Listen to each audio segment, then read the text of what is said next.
Jumpin' In on Manx Radio. With Howard and Chris Kane. Hello. Good evening. And welcome.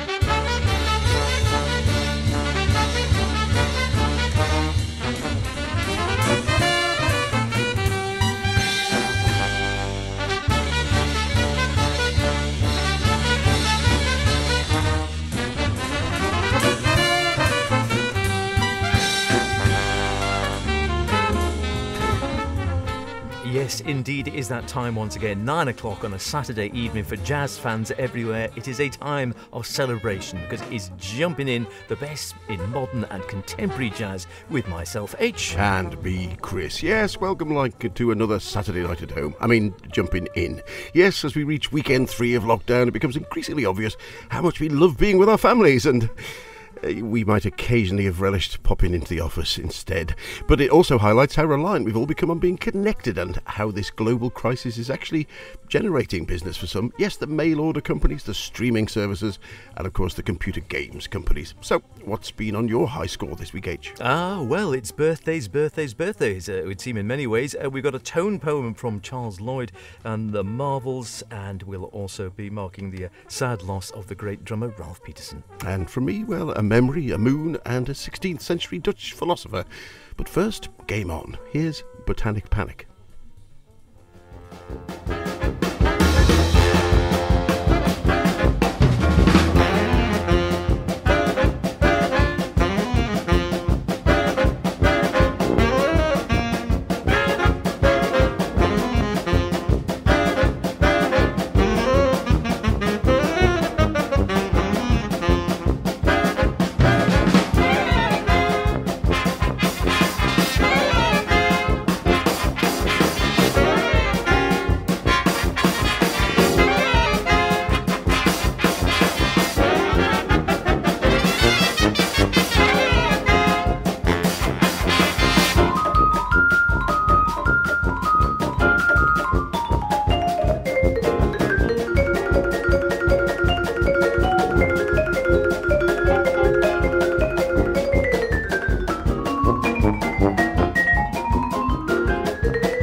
was Botanic Panic, taken from the 2017 soundtrack to the computer game Cuphead. The 3+ hours of music is a mixture of 30s style pastiche jazz and other styles along with it. It got me thinking after seeing the game which my son showed to me, which is a hand-drawn take on a Mickey Mouse style adventure with proper sort of hand-drawn cells, just like the real animation, although a bit more violent, I think. But just how much money there is in this industry. The composer, Christopher Madigan, has got some 35 musicians on the gig, including a full big band, a ragtime orchestra, a barbershop quartet, and a few tap dancers. But there we are. Christoph, we're not composing, and this multi-award-winning nominated soundtrack was his first attempt, is the principal percussionist of the orchestra for the National Ballet of Canada. Good sideline he's picked up there. Music's all great fun, and it's packed with genuinely really good solos, but look out for it.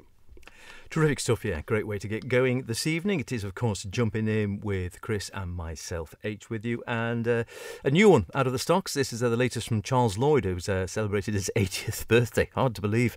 Last year, still going strong. And he's had some 2 careers. He had a career in his early days, playing all the big festivals and Woodstock and such like with Jack DeJohnette and Keith Jarrett and, you know, the whole sort of hippie thing. And then he sort of said he was burning out in all sorts of ways, not just the music and emotionally and sort of artistically, but I think the sort of drugs and the drink and the whole scene. So he just dropped out for several years, went out to Big Sur in California and just sort of meditated for several years, then came back in the 80s, drawn back by Michel Petrucciani, who'd come on the scene, and he was really taken with him and cut an album with him and went onto the ECM label, has never looked back. He's on Blue Note these days. His latest is just out, Tone Poem, with his current band, The Marvels. And this is the last one had a vocalist on. This one is actually just straight instrumental, and the better for it from my point of view, but there again, I'm a bit biased. Wonderful. Here's his take on the Ornette Coleman classic, Ramblin'.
Ah, wonderful stuff, wonderful. Rambling, of course. It ticks all sorts of boxes, that twofer for you there.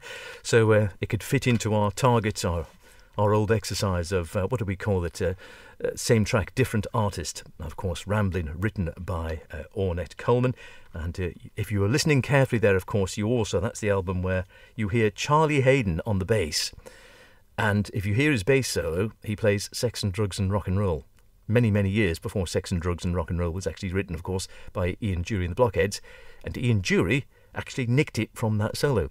And he later bumped into Charlie Hayden somewhere and said, "Hey man, I hope you don't mind. You probably noticed, I used that sort of theme of yours, dum dum dum dum dum dum dum dum dum dum dum from your bass solo. I used that for Sex and Drugs and Rock and Roll. I sort of nicked it off you. Hope you don't mind."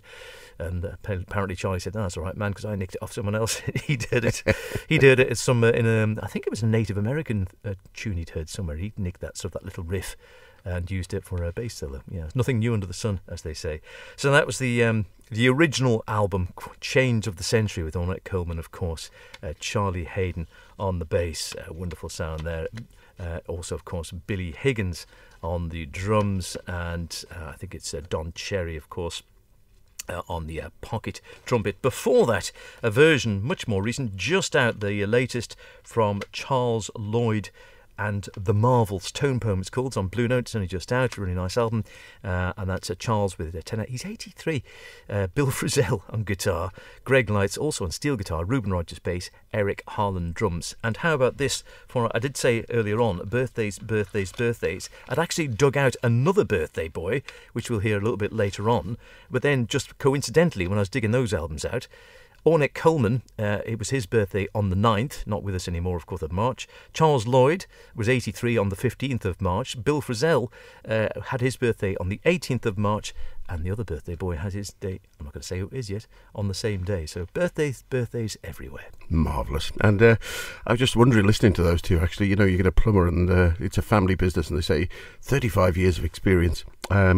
And I was wondering just how many years of experience you could claim for those two tracks. We're into decades, not into decades, we're into centuries, I think, anyway. Composition and performance, of course, can take many facets of life as its inspiration, but the best examples, well, they're always the ones that are driven from the heart. And in the case of Los Angeles-based pianist and composer Kathleen Pineda, Rainbow Baby was inspired by her own struggles with motherhood. Over 4 years with two very sad, difficult miscarriages, but thankfully two so-called rainbow babies. Here she is with her quartet, playing her composition, The Collective Memory.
And there it just runs out. It's lovely the way she sort of feels like a randomised sequence also, with a lovely collective of notes there in that little ostinato pattern. That was the collective memory from Rainbow Baby, the third release from LA pianist and composer Kathleen Pineda and her quartet.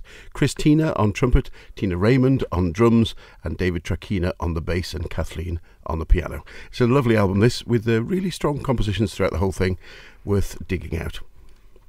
Very nice sound indeed, and yet another new artist. They seem to be coming thick and fast all the time, don't they? These sort of people I've never heard of before, and the amount of talent out there that is sort of virtually unrecognised in sort of global terms is amazing. It's sort of a bit humbling, really. You think, you bash away at home and think, oh, I'm not too bad, and then you hear stuff like that and you think, wow, amazing.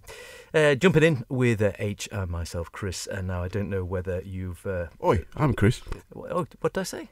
Oh, yes, indeed. I know what you mean. I knew what I meant in any case.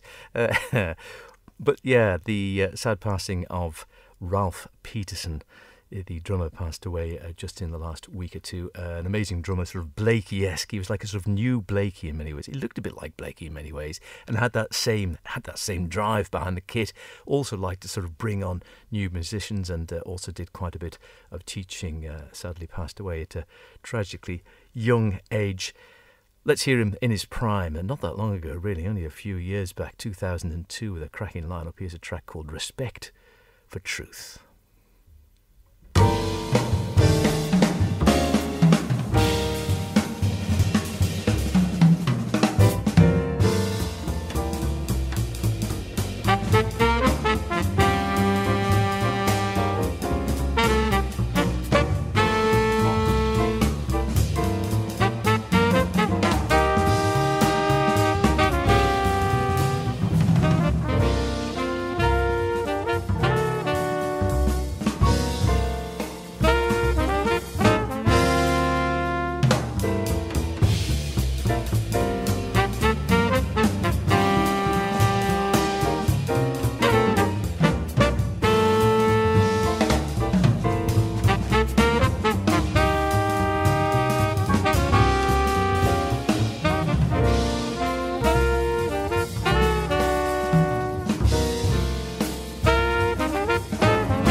Terrific stuff indeed. Ralph Peterson's quintet, taken from his album The Tests of Time.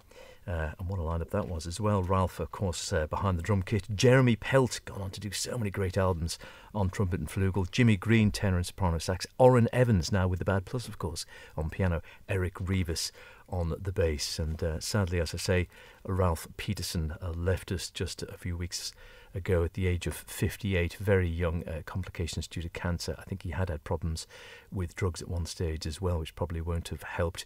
A thunderously swinging drummer, as you probably heard there, coming out of Art Blakey as a protege, came to the fore in the 1980s, one of the most prominent of the Young Lions, as they were called at the time, and had the Fautet. I've got numerous albums of the Fautet, an unorthodox group which sort of had clarinet vibes, bass and drums, and that seemed to be one of his most popular formats.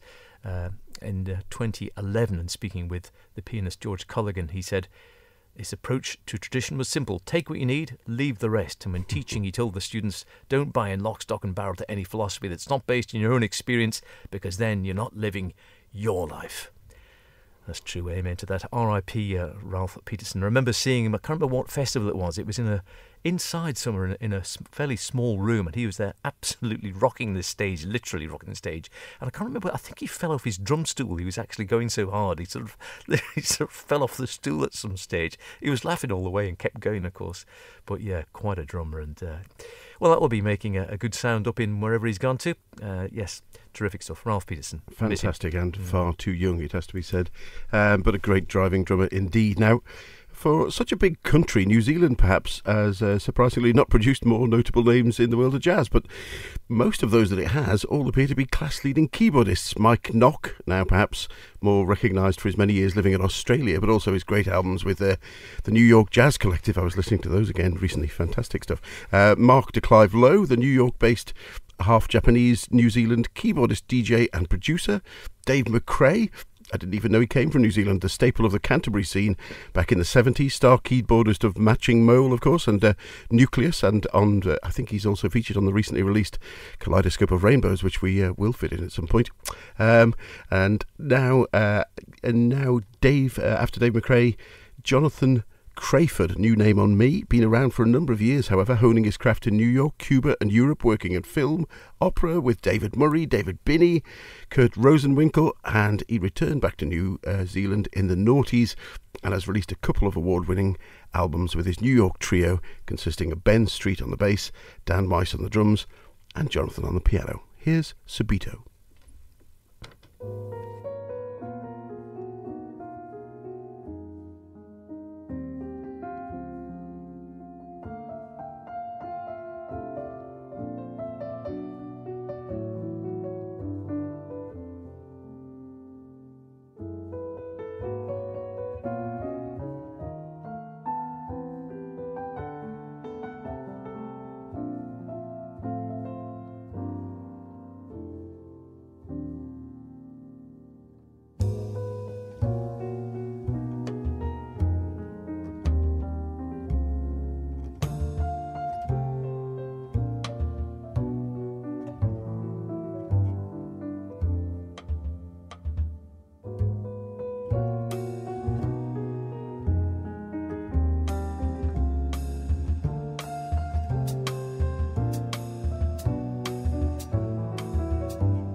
subito there from the 2016 album East West Moon, which was New Zealand's Jazz Album of the Year, from pianist Jonathan Crayford and his trio. Worth a collection to anybody's addition to anyone's collection. Well, once again through the cans from H in a different studio, away from sight and mind. He's telling me time is against us. So that's about it for this week's edition of Jumpin' In. Next week we'll be bringing you one of our specials focusing on the jazz of Scotland, not to be missed. For now, we leave you with a terrific track from Norwegian bassist and vocalist Ellen Andrea Wang, treading an interesting path with her soulful vocals and bass playing. No vocals on this H, you'd be delighted to hear. I'm very pleased to hear, she's been on the world stage with Sting, Menukechi, Marilyn Mansour, but here she is with her 2020 trio, Rob Luft on guitar, John Fate on drums, Ellen on the bass. Until next week, here's Erasmus. Okay, the do. We'll see you then for our Scottish special. Oh, we'll get our birthday boy in our other one next week as well. Look after yourselves. Take care. Stay safe. Bye for now.